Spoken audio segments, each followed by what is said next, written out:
ತಮಿಳುನಾಡಿನ ಕರೂರಿನಲ್ಲಿ ನಟ ಟಿವಿಕೆ ಪಕ್ಷದ ನಾಯಕ ವಿಜಯ್ ಪ್ರಚಾರ ರ್ಯಾಲಿ ವೇಳೆ ನಿನ್ನೆ ಕಾಲ್ತುಳಿತ ಸಂಭವಿಸಿದೆ. ಈ ಘಟನೆಯಲ್ಲಿ ಮೃತರ ಸಂಖ್ಯೆ 40ಕ್ಕೆ ಏರಿದೆ. 80ಕ್ಕೂ ಅಧಿಕ ಮಂದಿ ಅಸ್ವಸ್ಥಗೊಂಡಿದ್ದಾರೆ. ತಮಿಳುನಾಡು ಸರ್ಕಾರ ಮೃತರ ಕುಟುಂಬಕ್ಕೆ ತಲಾ 10 ಲಕ್ಷ ಘೋಷಣೆ ಮಾಡಿದೆ. ನ್ಯಾಯಾಂಗ ತನಿಖೆಗೂ ಆದೇಶಿಸಿದೆ.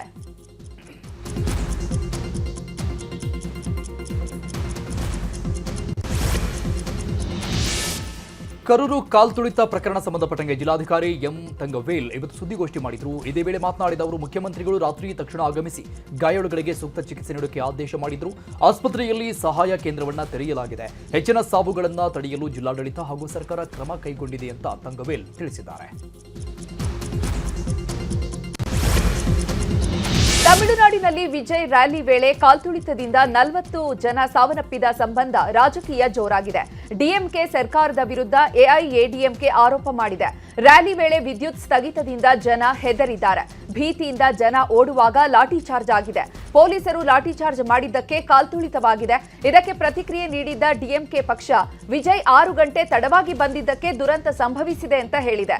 ಸದ್ಯ ಆರೋಪ ಪ್ರತ್ಯಾರೋಪಗಳು ಜೋರಾಗಿಯೇ ನಡೆಯುತ್ತಿದೆ. ಟಿವಿಕೆ ಪಕ್ಷದ ಆರೋಪವನ್ನ ತಮಿಳುನಾಡು ಎಡಿಜಿಪಿ ಡೇವಿಡ್ಸನ್ ದೇವಶಿಲ್ವತಂ ಅಲ್ಲಗಳೆದರು. ಟಿವಿಕೆ ಮನವಿಯಂತೆ ರ್ಯಾಲಿ ಸ್ಥಳ ನಿರ್ಧಾರ ಮಾಡಲಾಗಿತ್ತು. ಸ್ಥಳದಲ್ಲಿ 500 ಪೊಲೀಸರನ್ನ ನಿಯೋಜನೆ ಮಾಡಲಾಗಿತ್ತು. ಆದರೆ ರ್ಯಾಲಿ ಆಯೋಜಕರು ನಮ್ಮ ಸಲಹೆ ಕೇಳಲಿಲ್ಲ.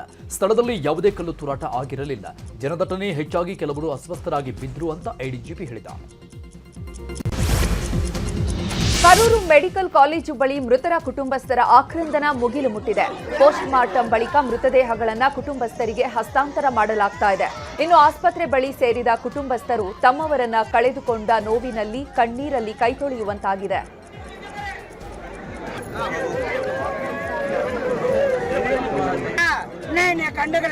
ಮಕ್ಕಳ ಆಟಿ ಬರಕರಾಂಗ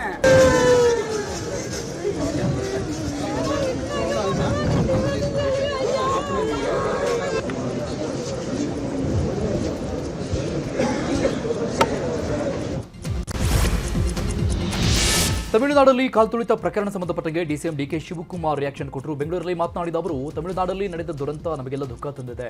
ದೇಶವೇ ದಿಗ್ಭ್ರಮೆಗೊಂಡಿದೆ. ಮಕ್ಕಳು ತಾಯಂದಿರು ಸಾವು ನೋವುಂಟು ಮಾಡಿದೆ. ಎಲ್ಲ ರಾಜಕೀಯ ಪಕ್ಷಗಳು ಎಚ್ಚರಿಕೆಯಿಂದಿರಬೇಕು ಅಂತ ಹೇಳಿದರು. ತಮಿಳುನಾಡಲ್ಲಿ ನಡೆದಂಥ ದುರಂತ ನಿಜವಾಗ್ಲೂ ನಮಗೆಲ್ಲರೂ ಕೂಡ ಬಹಳ ದುಃಖವನ್ನು ತಂದಿದೆ. ಪಾಪ ಅಮಾಯಕರು, ಯುವಕರು, ತಾಯಂದಿರು, ಮಕ್ಕಳು ಎಲ್ಲರೂ ಕೂಡ ಇಷ್ಟು ದೊಡ್ಡ ಸಂಖ್ಯೆಯಲ್ಲಿ ಮೃತಪಟ್ಟಿದ್ದು ನಮ್ಮೆಲ್ಲರೂ ಕೂಡ ನೋವುಂಟು ಮಾಡಿದೆ. ಕರ್ನಾಟಕ ಸರ್ಕಾರ ಮತ್ತು ಕಾಂಗ್ರೆಸ್ ಪಕ್ಷ ಆ ಎಲ್ಲ ದುಃಖದ ಕುಟುಂಬದ ಜೊತೆಯಲ್ಲಿ ನಾವು ಕೂಡ ಇದ್ದೇವೆ. ಎಲ್ಲ ರಾಜಕೀಯ ಪಕ್ಷದವರು ಕೂಡ ಇದೊಂದು ದೊಡ್ಡ ಪಾಠ. ನಾವೆಲ್ಲ ಎಚ್ಚರಿಕೆಯಿಂದ ಈ ಸಂದರ್ಭದಲ್ಲಿ ಇರಬೇಕು, ಗಮನದಲ್ಲಿಟ್ಕೊಂಡು ಕೆಲಸ ಮಾಡಬೇಕು. ಸೊ ಇಡೀ ದೇಶನೇ ಇವತ್ತು ದಿಗ್ಭ್ರಮೆ ಆಗಿದೆ. ಅವರೆಲ್ಲ ಕುಟುಂಬಕ್ಕೆ, ಆತ್ಮಕ್ಕೆ ಶಾಂತಿ ಸಿಗಲಿ. ಅವರ ಎಲ್ಲ ನೊಂದಂಥವರ ಜೊತೆಯಲ್ಲಿ ನಾವೆಲ್ಲ ಇರೋಣ. ತಮಿಳುನಾಡಲ್ಲಿ ನಡೆದಂಥ ದುರಂತ. ಇತ್ತ ತುಮಕೂರಲ್ಲಿ ಮಾತನಾಡಿದ ಗೃಹ ಸಚಿವ ಪರಮೇಶ್ವರ್, ತಮಿಳುನಾಡಿನ ಕರೂರಲ್ಲಿ ನಡೆದ ಕಾಲ್ತುಳಿತದಲ್ಲಿ ಹಲವರು ಪ್ರಾಣ ಕಳೆದುಕೊಂಡಿದ್ದಾರೆ. ಅವರ ಆತ್ಮಕ್ಕೆ ಶಾಂತಿ ಕೋರುತ್ತೇನೆ. ನಾವು ಮಾಡುತ್ತಿರುವ ಕಾರ್ಯಕ್ರಮಕ್ಕೆ ಎಲ್ಲ ರೀತಿಯ ಎಚ್ಚರಿಕೆಯನ್ನು ತೆಗೆದುಕೊಳ್ಳಬೇಕು ಅಂತ ಹೇಳಿದರು. ತಮಿಳುನಾಡಿನ ಕರೂರಿನಲ್ಲಿ ಕಾಲ್ತುಳಿತಕ್ಕೆ ಒಳಗಾಗಿ ತೀರ್ಕೊಂಡಿದ್ದಾರೆ. ನಾನು ಅವರ ಆತ್ಮಕ್ಕೆ ಶಾಂತಿಯನ್ನು ಕೋರ್ತೇನೆ ಮತ್ತು ಅವರ ಕುಟುಂಬದವರಿಗೆ ಅವರ ನಷ್ಟವನ್ನು ಭರಿಸ್ತಕ್ಕಂಥ ಶಕ್ತಿಯನ್ನು ಭಗವಂತ ಕೊಡಲಿ ಅಂತ ಹೇಳಿ ನಾನು ಪ್ರಾರ್ಥನೆಯನ್ನು ಮಾಡ್ತೇನೆ. ಆ ಹಿನ್ನೆಲೆಯಲ್ಲಿ ಇವತ್ತು ನಾವೇನು ಇಲ್ಲಿ ಕಾರ್ಯಕ್ರಮ ಮಾಡ್ತಾ ಇದ್ದೇವೆ, ಎಲ್ಲ ರೀತಿಯ ಎಚ್ಚರಿಕೆಯನ್ನು ತಗೊಳ್ಬೇಕು ಅಂತ ಹೇಳಿ ನಾನು ಡಿಸ್ಟ್ರಿಕ್ಟ್ ಅಡ್ಮಿನಿಸ್ಟ್ರೇಷನ್ಗೆ ತಿಳಿಸಿ. ಕರೂರು ಕಾಲ್ತುಳಿತ ದುರಂತ ಪ್ರಕರಣದ ವಿಚಾರವಾಗಿ ತಮಿಳುನಾಡು ಬಿಜೆಪಿ ಸಹ ಉಸ್ತುವಾರಿ ಸುಧಾಕರ್ ರೆಡ್ಡಿ ಪ್ರತಿಕ್ರಿಯೆ ನೀಡಿದ್ದಾರೆ. ಚಿಕ್ಕದಾದ ಕಡಿದಾದ ರಸ್ತೆಯಲ್ಲಿ ಮೆರವಣಿಗೆ ಆಯೋಜಿಸಿದ್ದಾರೆ. ಅಲ್ಲಿನ ಸರ್ಕಾರ ಇದರ ಜವಾಬ್ದಾರಿ ಹೊರಬೇಕು. ಹಾಲಿ ಜಡ್ಜ್ ಮೂಲಕ ತನಿಖೆ ನಡೆಸಬೇಕು. ಮೃತರ ಆತ್ಮಕ್ಕೆ ಶಾಂತಿ ಕೋರುತ್ತೇನೆ. ಮೃತರ ಕುಟುಂಬಕ್ಕೆ ಸರ್ಕಾರ 1 ಕೋಟಿ ಪರಿಹಾರ ಘೋಷಿಸಬೇಕು. ಇದಕ್ಕೆ ಸರ್ಕಾರ ಆಡಳಿತವೇ ಹೊಣೆ ಅಂತ ಕಿಡಿಕಾರಿದ್ದಾರೆ. Own right, and this is a very serious crime, human crime. That is the reason I am once again appeal the government to come forward with the sitting judge of Supreme Court level or High Court. It should be immediately according to the demanded by our Tamil Nadu BJP unit. Their country is in shake about this incident. How it happened, why it happened, what are the shortcomings. In that way we don't want to comment in a political aspect. Everybody is having their own right to have a meeting, but with ಇನ್ನು Karur ಕಾಲ್ತುಳಿತ case ಬಗ್ಗೆ ಮಾತನಾಡಿದ ವಿಪಕ್ಷ ನಾಯಕ R Ashok, Karur ದುರಂತಕ್ಕೆ ಇಡೀ ದೇಶವೇ ಬೆಚ್ಚಿ ಬಿದ್ದಿದೆ. ಬೆಂಗಳೂರಲ್ಲಿ ಆದ ಕಾಲ್ತುಳಿತವೇ ನಮಗೆ ಆಘಾತ ತಂದಿತ್ತು.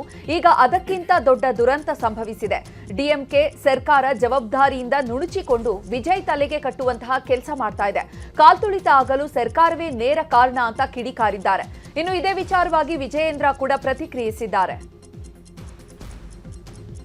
ಇದರಿಂದ ಕರೂರಲ್ಲಾಗಿರುವಂತಹ ಘಟನೆ ಸಣ್ಣ ಮಕ್ಕಳನ್ನು ಕೂಡ ಸತ್ತಿರೋದಂತ ನಾವು ನೋಡ್ತೀವಿ. ಚಲನಚಿತ್ರ ನಟ ಅವರ ರಾಜಕೀಯ ರ್ಯಾಲಿಯಲ್ಲಿ ಟಿವಿಕೆ ಪಾರ್ಟಿ ಈ ಘಟನೆ ಇಡೀ ಸಾರ್ವಜನಿಕ ಅವರ ನಿರೀಕ್ಷೆಗೂ ಮೀರಿ ಜನ ಸೇರಿರುವಂಥ ಸಂದರ್ಭದಲ್ಲಿ ಅವರು ಯಾರು ಕಾರ್ಯಕ್ರಮದ ಆಯೋಜಕರಿದ್ದಾರೆ ಸ್ವಲ್ಪ ಆಲೋಚನೆ ಮಾಡಬೇಕಾಗಿತ್ತು.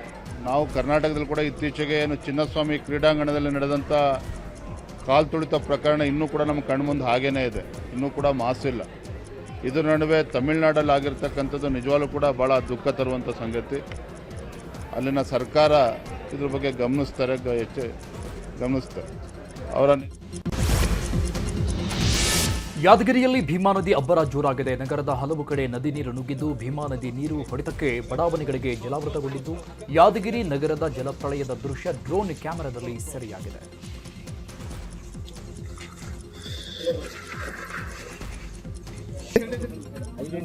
ಆಂಟಿ ಆರಾಮ್ ಬಿಡು.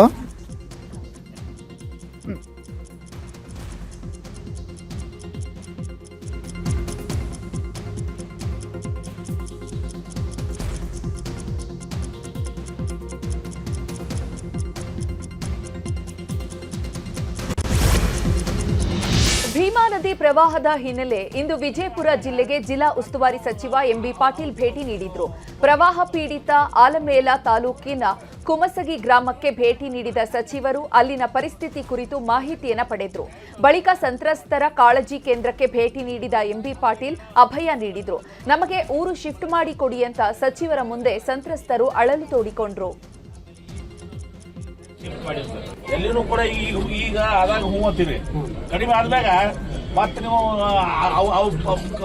ಕೊಂಪೆ ಉಳಿತಾವ್.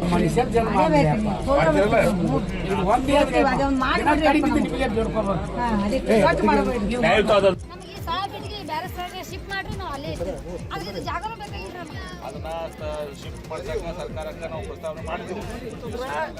ಅದಕ್ಕೆ ಪ್ರಸ್ತಾವನೆ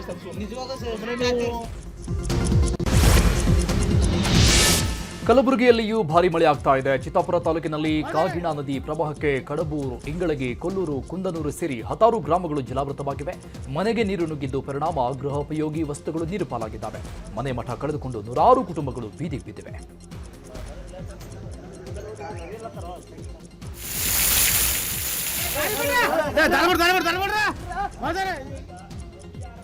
ಇತ ಭೀಮಾ ನದಿ ಹಾಗೂ ಕಾಗಿಣಾ ನದಿ ಪ್ರವಾಹಕ್ಕೆ ಮಳಖೇಡದಲ್ಲಿರುವ ಜಯತೀರ್ಥರ ಮೂಲ ವೃಂದಾವನದ ಉತ್ತರಾಧಿ ಮಠಕ್ಕೆ ಜಲದಿಗ್ಬಂಧನ ಎದುರಾಗಿದೆ. ಮಠದ ಮೊದಲ ಮಹಡಿ ಸಂಪೂರ್ಣ ಮುಳುಗಡೆಯಾಗಿದೆ. ಕಳೆದ 2 ದಿನಗಳಿಂದ 8ಕ್ಕೂ ಹೆಚ್ಚು ಜನರು ಸಿಲುಕಿಕೊಂಡಿದ್ದಾರೆ.